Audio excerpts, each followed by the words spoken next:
For 15 years, he trusted her completely. He believed he was living the dream, a perfect marriage, 2 children, and a home filled with love. But what happens when the person you trust the most becomes the one who destroys you? This is the beginning of his revenge. For 15 years, he believed he was living the perfect life, a loving wife, 2 children, and a home filled with laughter, but behind her smile, she was hiding a secret. When he discovered the betrayal, he didn't break down, he began to plan. For 12 long years, Daniel believed he was living the American dream, a loving wife, 2 healthy children, a home in the quiet suburbs, and a respectable job that allowed him to provide. To outsiders, he seemed to have it all. They envied his life, his marriage, the way Melissa smiled when she stood beside him at social gatherings. It was a picture-perfect portrait, so flawless, so carefully painted, that no one could imagine the cracks beneath the surface. But Daniel had begun to notice the cracks. Small, almost invisible details that would go unnoticed by anyone else. Melissa's late nights at the office, explained away with words like deadlines and projects. Her phone calls were taken in hushed tones, whispers meant to be private. The faint smell of cologne, not his own, lingering on her clothes. At first, Daniel brushed it aside. He trusted her. He loved her. He told himself he was paranoid, that long marriages sometimes fell into strange rhythms. But the doubts grew louder with each passing night, until one evening, when Melissa carelessly left her phone unlocked on the kitchen counter. Daniel didn't mean to look, but temptation is a dangerous thing. His hands trembled as he scrolled, and there it was. Message after message. His wife, laughing, flirting, promising herself to another man. Ethan. A colleague from her office. The texts left no room for doubt. The betrayal was real. In that moment, Daniel's heart didn't simply break, it hardened. He didn't scream, didn't confront, didn't even let her know he had seen the truth. Instead, he kissed her cheek that night, tucked his children into bed, and lay awake beside her with eyes wide open, already planning. Revenge does not arrive in an instant. It is slow, patient, and deliberate. And Daniel had waited long enough. Sleep became impossible. Daniel would stare at the ceiling in the dark hours of the night, Melissa's breathing steady beside him, while his mind replayed every lie she had told. Every late meeting. Every trip. Every excuse. The anger inside him wasn't loud, it was quiet, steady, burning like a coal that would not die. He remembered the vows they had exchanged. The way she swore she would stand beside him for better or for worse. Those words now rang hollow, mocking him. He thought about confronting her. Demanding answers. But what good would that do? She would deny it, twist it, manipulate the truth until he began doubting himself again. No, confrontation wasn't enough. Words weren't enough. Daniel wanted Melissa to feel what he felt. To live the fear, the betrayal, the emptiness that she had forced upon him. He wanted her to know that the man she had once underestimated was far more dangerous than she realized. So he studied her. He watched her patterns carefully, making notes in his mind. Which nights she claimed she was working late. On the weekends she was away on business. Which trips she took with Ethan. Each lie was another piece of the puzzle, another brick in the foundation of his plan. He began setting things aside quietly. Tools he might need. Disposable gloves. A prepaid phone. A notebook filled with vague entries that only he could understand. He erased his digital footprints, cleared his browsing history, hid his research beneath layers of normal activity. This was no outburst of anger. This was preparation, and once the plan was ready, he would strike. Melissa had a business trip scheduled. Another 3-day excursion with Ethan.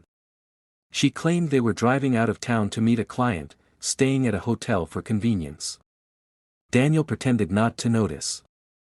He smiled, kissed her goodbye, wished her luck, but behind that smile, the trap had already been set. Earlier that week, Daniel had tampered with her car.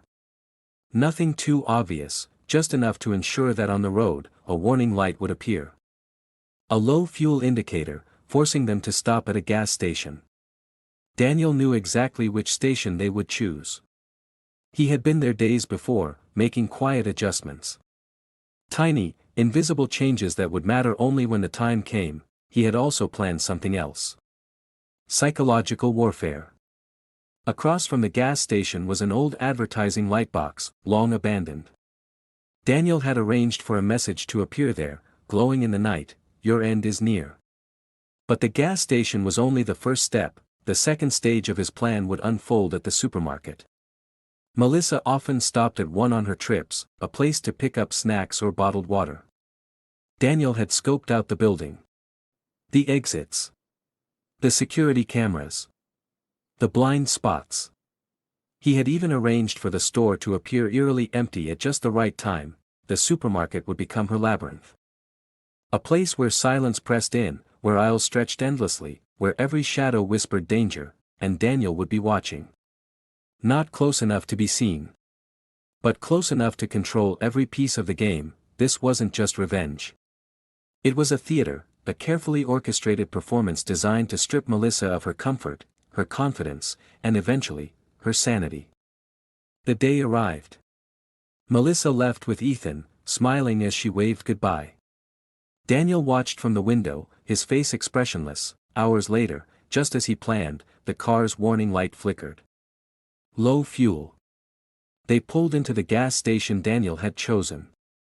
Melissa didn't suspect a thing as Ethan stepped out to refuel. But then came the confusion. The pump wasn't working. The tank seemed tampered with. Ethan cursed under his breath, trying to figure it out. And then Melissa noticed it. The glowing message across the road. "Your end is near." At first, she thought it was a prank. Some vandalism. But the unease crept in quickly.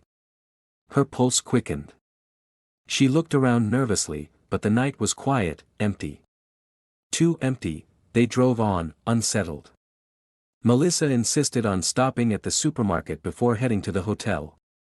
It was late, but the doors were unlocked. She stepped inside, leaving Ethan in the car. The silence hit her immediately. The store was empty. No clerks. No shoppers. Just endless aisles lit by flickering fluorescent lights. Her footsteps echoed, unnaturally loud against the tile floor. "Hello?" She called out. No answer. Melissa moved quickly, grabbing a few things, wanting to get out. The silence pressed in on her, heavy and unnatural.